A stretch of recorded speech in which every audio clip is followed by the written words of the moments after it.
महाभारत के युद्ध से पहले जब अर्जुन दिव्य अस्त्रों की खोज में हिमालय की पहाड़ियों में तपस्या कर रहे थे, तब उनके सामने एक ऐसी चुनौती आई जिसकी उन्होंने कल्पना भी नहीं की थी।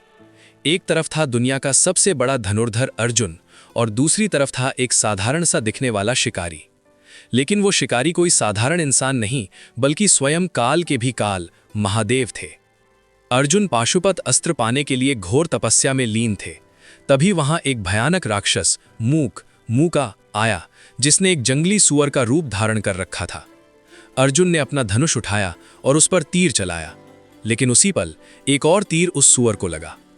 वो तीर एक शिकारी का था जो अपनी पत्नी के साथ वहां से गुजर रहा था। वो शिकारी और कोई नहीं, महादेव का किरात अवतार था। अब विवाद छिड़ गया कि शिकार किसका है। अर्जुन को अपने कौशल पर गर्व था। उन्होंने शिकारी को चुनौती दे दी। दोनों के बीच भीषण युद्ध शुरू हुआ। अर्जुन ने तीरों की बौछार कर दी, लेकिन वो शिकारी मुस्कुराता रहा। अर्जुन के सारे दिव्य अस्त्र उस शिकारी के सामने बेअसर हो गए।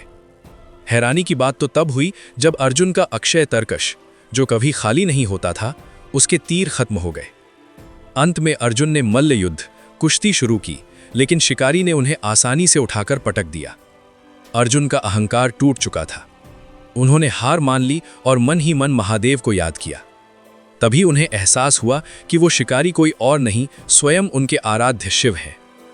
अर्जुन उनके चरणों में गिर पड़े। महादेव प्रसन्न हुए और बोले, हे पार्थ, मैं तुम्हारी वीरता और एकाग्रता की परीक्षा ले रहा था। महादेव ने अर्जुन को अपना सबसे शक्तिशाली पाशुपत अस्त्र प्रदान किया, जिससे महाभारत की युद्ध की दिशा ही बदल गई।